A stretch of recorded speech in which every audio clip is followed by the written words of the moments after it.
Hello everyone, welcome to nursing chronicles YouTube channel. आज के इस वीडियो में हम अपकमिंग नर्सिंग एग्जाम के लिए मल्टीपल चॉइस क्वेश्चन को सॉल्व करेंगे। आज की सीरीज का फर्स्ट क्वेश्चन है हमारा, which complication is most dangerous if too much fluid is removed rapidly during thoracentesis. Thoracentesis के दौरान अगर हम प्लूरल फ्लूइड जो है वो बहुत ही जल्दी और बहुत ज्यादा अमाउंट के अंदर रिमूव कर देते हैं तो हमारा मोस्ट डेंजरस कॉम्प्लिकेशन क्या होगा? Option a atelectasis, option b re expansion pulmonary edema, option c bronchiectasis, option d pleural thickening. Right answer है हमारा यहाँ पर री एक्सपेंशन पल्मोनरी एडिमा। सबसे फर्स्ट ऑप्शन ए की हम बात करते हैं, एटेलेक्टेसिस यानी कि कोलैप्स ऑफ द लंग। यह हमें बहुत कम देखने को मिलता है। ऑप्शन बी जो कि हमारा राइट आंसर है, प्लूरल फ्लूइड को हमने क्विकली रिमूव कर दिया, उसकी वजह से क्या होगा कि लंग्स जो है हमारे सडनली री एक्सपांड होंगे, जिसकी वजह से री एक्सपेंशन पल्मोनरी एडिमा डेवलप होता है। नेक्स्ट आप देखेंगे ब्रोंकिएक्टेसिस। ब्रोंकिएक्टेसिस जो है वो हमारा एक क्रॉनिक इन्फेक्शन कंडीशन है जो कि यहाँ पर हमारे थोरासिंथेसिस प्रोसेसर से अनरिलेटेड है। वहीं अगर हम बात करें ऑप्शन डी की, प्लूरल थिकनिंग क्रॉनिक कॉम्प्लिकेशन है ना कि एक्यूट। हमें यहाँ पर जो पूछा गया रैपिडली रिमूव करने से डेंजरस कौन सा हमें देखने को मिलेगा, तो वो रहेगा हमारा ऑप्शन बी। चलिए बढ़ते हैं नेक्स्ट क्वेश्चन की तरफ। A perineal tear involving external and anal sphincter but not rectal mucosa is classified as। आपको यहाँ पर पेरिनियल टीयर का क्लासिफिकेशन पूछा गया है। यहाँ पर हमें दिया गया है कि एक्सटर्नल एनल स्फिंक्टर अफेक्टेड है, लेकिन जो हमारा रेक्टल म्यूकोसा है वो नहीं इन्वॉल्व है। तो कौन सा क्लासिफिकेशन होगा? Option A second degree, option B third degree, option C fourth degree, option D episiotomy. Right answer रहेगा हमारा यहाँ पर ऑप्शन बी यानी कि थर्ड डिग्री। अगर हम बात करते हैं सेकेंड डिग्री की, सेकेंड डिग्री के अंदर क्या होता है, only up to perineal muscles तक टीयर होता है। उसके बाद हम देखते हैं थर्ड डिग्री। थर्ड डिग्री के अंदर जो हमारा पेरिनियल टीयर होता है वो एक्सटेंड हो जाता है हमारा एनल स्फिंक्टर तक। और फोर्थ डिग्री की बात करें तो फोर्थ डिग्री के अंदर जो हमारा पेरिनियल टीयर होगा उसके अंदर रेक्टल म्यूकोसा भी इन्वॉल्व होती है। क्योंकि हमारा यहाँ पर रेक्टल म्यूकोसा का इन्वॉल्वमेंट नहीं है, इसलिए थर्ड डिग्री रहेगा। अगर रेक्टल म्यूकोसा इन्वॉल्व होता तो हम फोर्थ डिग्री कंसिडर करते हैं। लास्ट में दिया गया एपिजियोटोमी। एपिजियोटोमी जो है वो एक नेचुरल टीयर नहीं है, यह एक सर्जिकल इंसिजन है। नेक्स्ट क्वेश्चन है हमारा, a mother is complaining of severe perineal pain within 6 hours of episiotomy, what is the most likely complication. यहाँ पर हमें दिया गया कि एपिजियोटोमी के विदिन 6 आवर में मदर का कंप्लेन है सीवियर पेरिनियल पेन, इसी के साथ ही स्वेलिंग भी प्रेजेंट है। तो हमारा कौन सा यहाँ पर कॉम्प्लिकेशन होगा?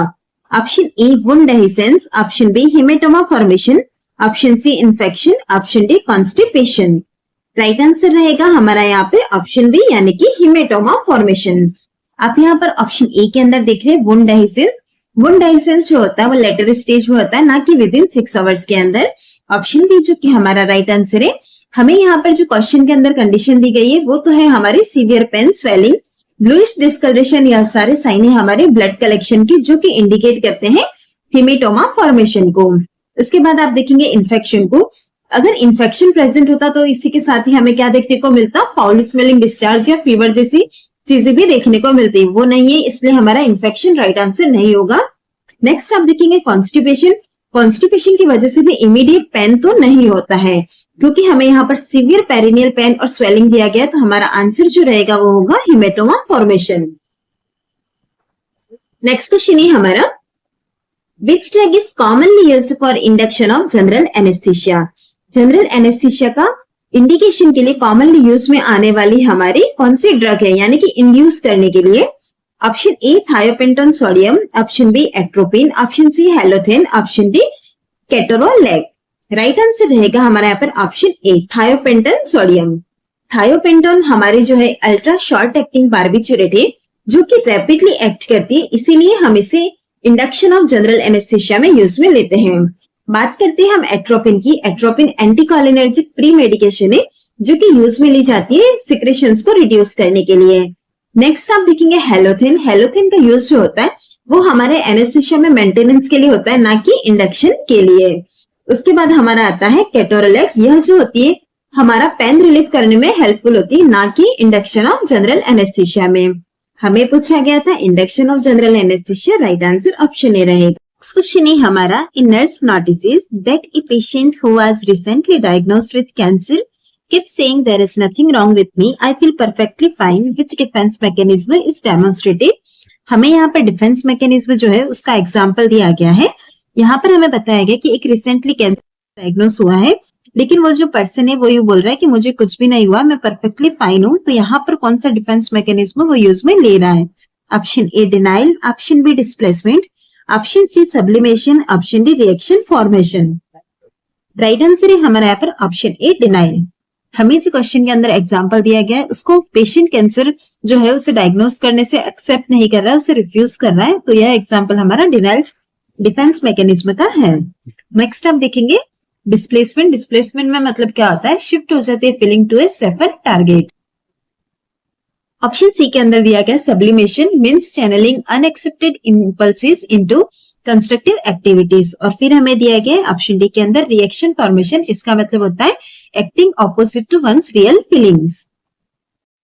नेक्स्ट क्वेश्चन है हमारा which dressing is best for autolytic debridement of a shallow low exudative sloughy ulcer.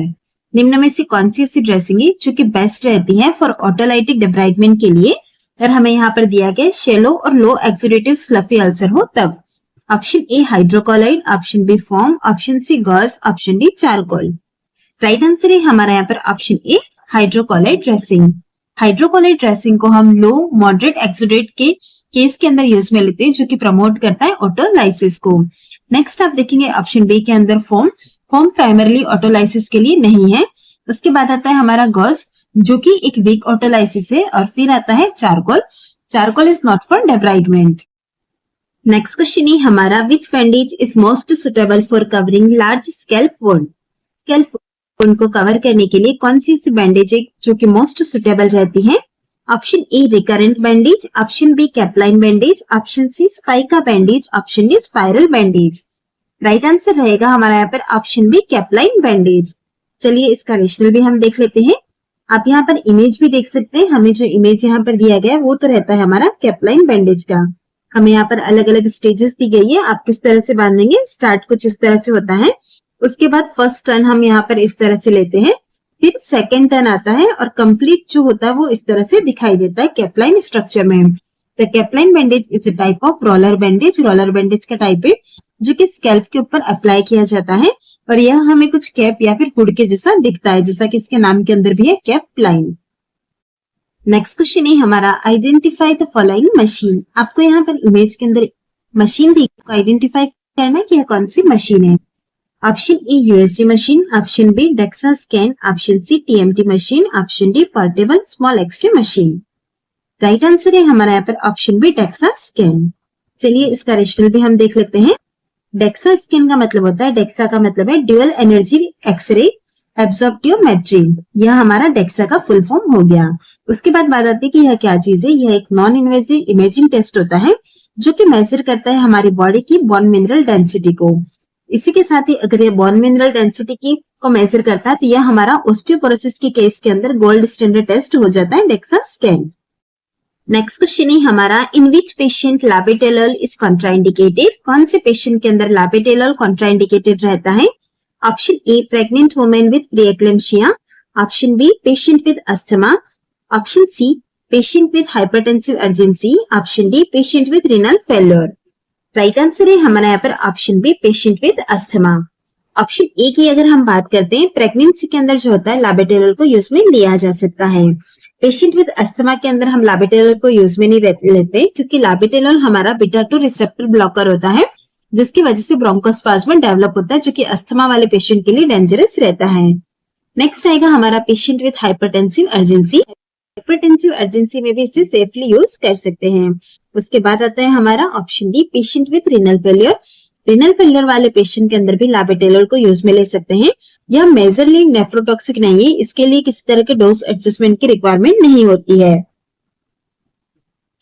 चलिए बढ़ते हैं नेक्स्ट क्वेश्चन की तरफ। In a image nurse is checking pulse in the neck. आप इस इमेज के अंदर देख सकते हैं, जिसके अंदर हमें दिया गया कि नर्स जो है वो पल्स को चेक कर रही है। तो यहाँ पर कौन सी आर्टरी यूज में आ रही है? Option A brachial artery, option B carotid artery, option C radial artery, option D femoral artery. हमें यहाँ पर जो इमेज दिया गया वो है हमारा कैरोटिड आर्टरी का, यानी कि ऑप्शन बी राइट आंसर रहेगा। अगर हमें ब्रेकियल आर्टरी को असेस करना है तो कहाँ पर करेंगे? Medial upper arm antecubital fossa में फील कर सकते हैं। वहीं अगर हम बात करें कैरोटिड आर्टरी की, जैसा कि आप इस इमेज के अंदर देख रहे हैं, side of the neck between trachea और स्टर्नोक्लीडोमास्टोइड में इसे मेजर किया जाता है। नेक्स्ट आएगा हमारा रेडियल आर्टरी। रेडियल आर्टरी को आप कहाँ पर असेस करते हैं? रिस्ट में असेस किया जाता है और वो भी थंब साइड जो होती है वहां पर असेस करते हैं। नेक्स्ट आएगा हमारा फीमोरल आर्टरी, जो कि ग्रोइन एरिया में बिलो द इंग्वाइनल लिगामेंट हम असेस कर सकते हैं।